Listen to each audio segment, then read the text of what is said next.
নমস্কার বন্ধুরা, আমার চ্যানেলে আপনাদের স্বাগত। তো প্রতিদিনের মতো আজকেও একটা নতুন ধরনের ভিডিও নিয়ে এসেছি। আজ বানাবো কাঁচা পেঁপের পনির। এটা গরম ভাত, রুটি, পরোটার সাথে খেতে দারুণ লাগে। আর যাকে এইভাবে একবার বানিয়ে খাওয়াবেন, তাকে না বলে দিলে সে কিছুতেই বুঝতে পারবে না যে এটা কী দিয়ে তৈরি। তো চলুন দেখে নেওয়া যাক আমি কিভাবে এই পনিরের রেসিপি রান্না করি। এখানে নিয়েছি একটা 500 গ্রাম ওজনের পেঁপে। এরপর পেঁপেটাকে কেটে নেব।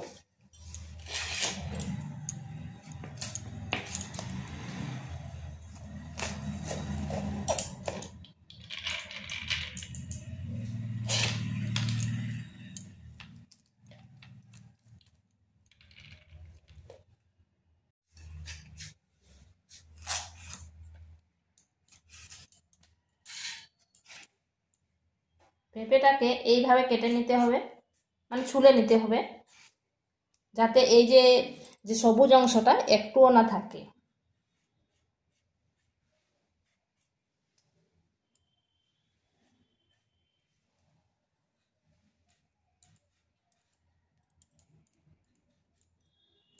আর এই ভিতর দিকের অংশটা বাদ দিয়ে দিলাম।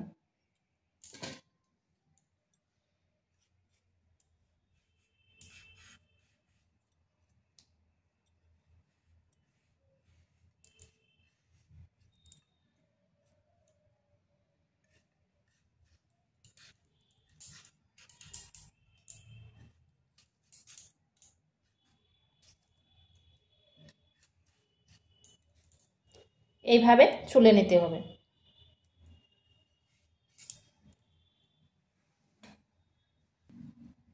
এইভাবে সব পেঁপেটাকে কেটে নিয়েছি। এরপর পেঁপেটাকে একবারে ছোট ছোট পাতলা পাতলা করে কেটে নিতে হবে, যতটা সম্ভব পাতলা করে কাটতে হবে।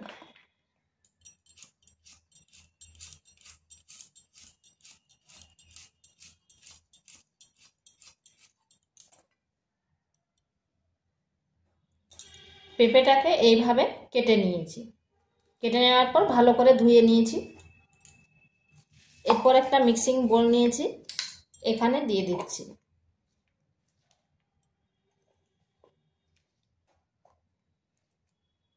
এটা আমি দুবারে করব। এবার পেস্ট করে নিচ্ছি, কিন্তু এখানে কোনো জল ব্যবহার করব না। এটাকে পেস্ট করে নিয়ে এসেছি। আর দেখুন এরকম হবে, মানে একটুও যেন লাম্পস না থাকে। আর এখানে কিন্তু আমি কোনো জল ব্যবহার করিনি। এরপর অন্য একটা পাত্রে নিয়ে নিচ্ছি। এটা যদি জল ব্যবহার হয় তাহলে কিন্তু আরো পাতলা হয়ে যাবে, আর পনিরটা কিছুতেই তৈরি হবে না।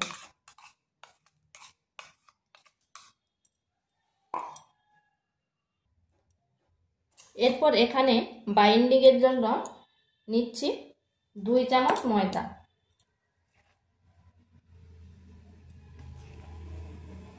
এরকম ছোট চামচে 2 চামচ ময়দা দিয়ে দিচ্ছি। পরিমাণ মতো লবণ, আর দিচ্ছি 4 চামচ গুঁড়ো দুধ। গুঁড়ো দুধটা এই জন্য দেওয়া, তাতে পেঁপের যে গন্ধ থাকবে সেই গন্ধটা চলে যাবে। আর এই গুঁড়ো দুধ দিলে একেবারে দোকানের মতো কিন্তু খেতে লাগবে। এরপর এগুলো মিশিয়ে নিচ্ছি।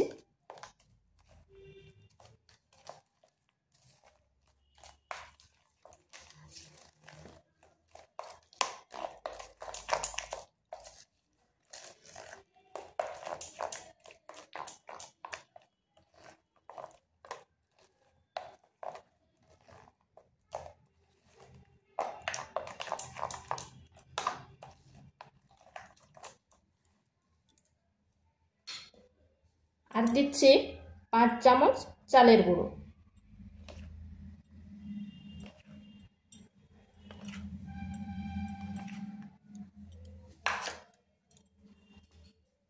দিয়ে দিচ্ছি বেকিং পাউডার। আর যদি বাড়িতে বেকিং পাউডার না থাকে তাহলে খাওয়া সোডা 1 চিমটে দিয়ে দিবেন। খুব বেশি দেওয়ার দরকার নেই, 1 চিমটে দিলেই হবে।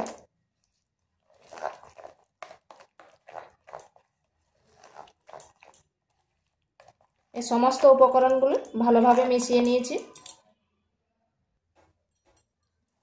এরপর এখানে একটা থালা নিয়েছি, থালাটা একটু তেল দিয়ে দিচ্ছি।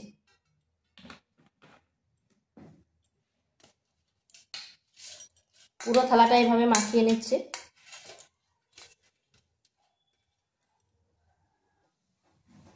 এরপর এই থালার মধ্যে এই পেস্টটা দিয়ে দিচ্ছি।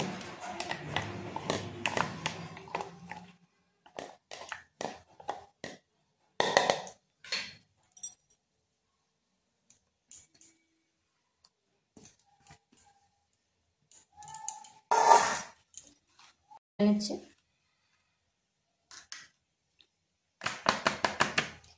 যেন কোনো জায়গায় ফাঁকা না থেকে যায়।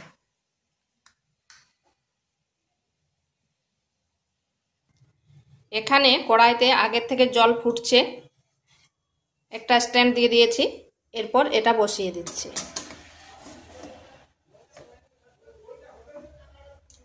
এরপর ঢাকা দিয়ে 15 থেকে 20 মিনিট মিডিয়াম আঁচে রেখে দিচ্ছি।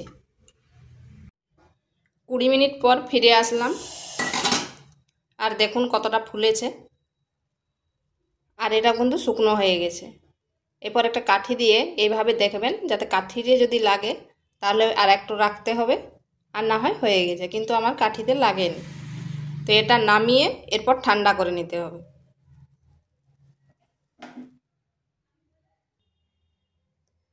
তো এটা ঠান্ডা হয়ে গেছে, আর এটা কিন্তু খুব ভালো করে ঠান্ডা করে নিতে হবে। দেখুন ঠান্ডা হয়ে যেতে নিজে নিজে কিন্তু সাইডগুলো ছেড়ে যাচ্ছে। এরপর একটা ছুরির সাহায্যে কেটে নিচ্ছি।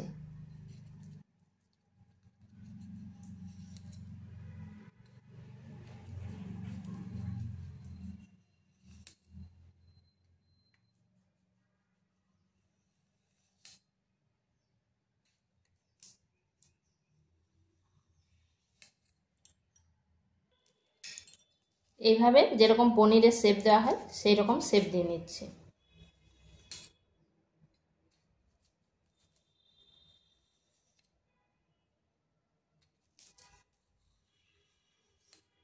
আর এটা যদি ভালো করে ঠান্ডা না হয় তাহলে কিন্তু এইভাবে কাটা যাবে না।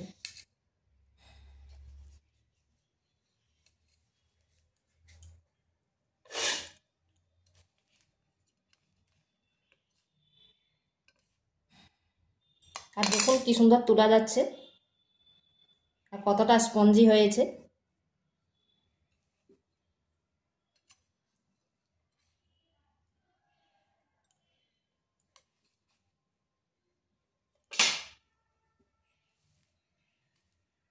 এইভাবে আমি তুলে নিচ্ছি এগুলোকে।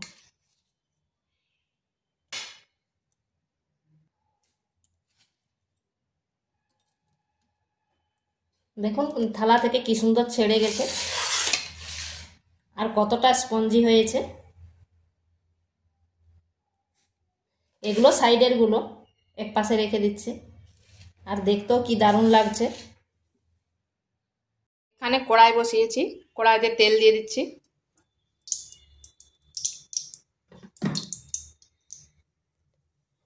এরপর পনিরগুলো দিয়ে দিচ্ছি।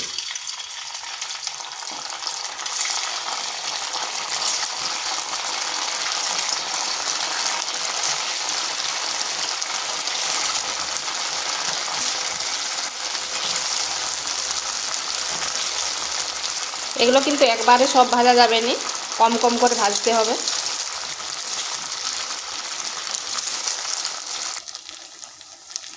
এক মিনিট রাখার পর উল্টো পাশটা ঘুরিয়ে দিচ্ছি।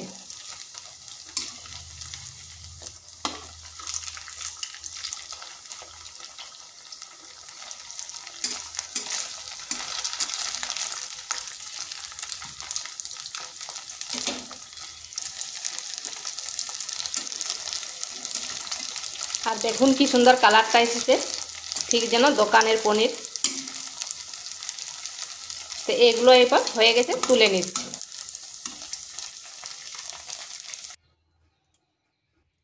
বাকি তেলটাই আর বাকিগুলোকে ভেজে নিচ্ছি।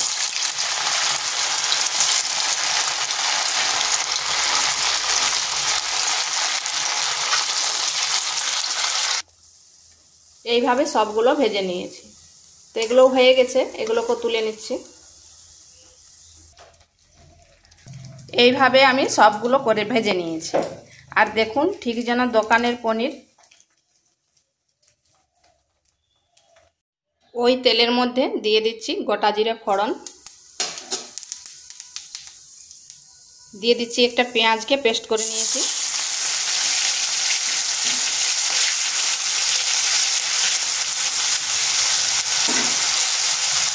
দিয়ে দিচ্ছি আদা রসুন পেস্ট,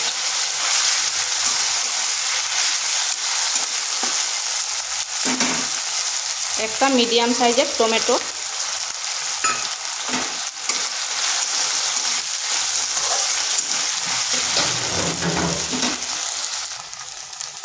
এখানে দিচ্ছি পরিমাণ মতো লবণ। লবণটা একটু বুঝে দেবেন, যেহেতু ওই পনিরগুলোই দেওয়া ছিল।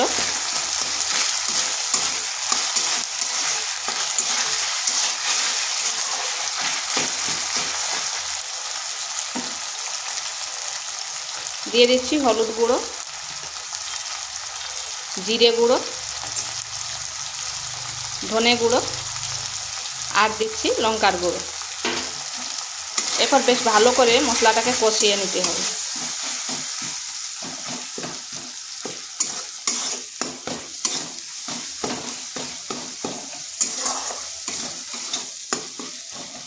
মশলাটাকে যত কষবেন ওর টেস্টটা কিন্তু ততটাই বেড়ে যাবে। আঁচটা স্লো আঁচে করে একটু সময় ধরে এটাকে কষতে হবে।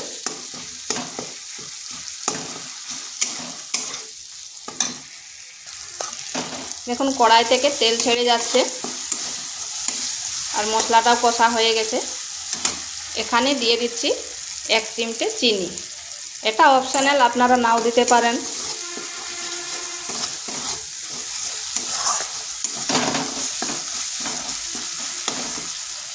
এরপর এখানে দিয়ে দিচ্ছি জল।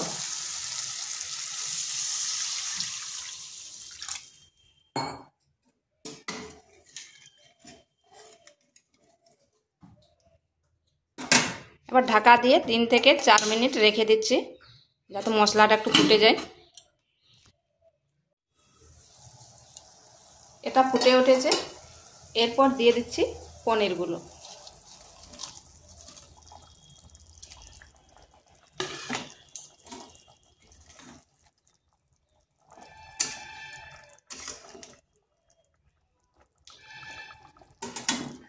আর পনিরগুলো খুব বেশিক্ষণ ফোটাবার দরকার নেই। দিয়ে দিচ্ছি গরম মশলা।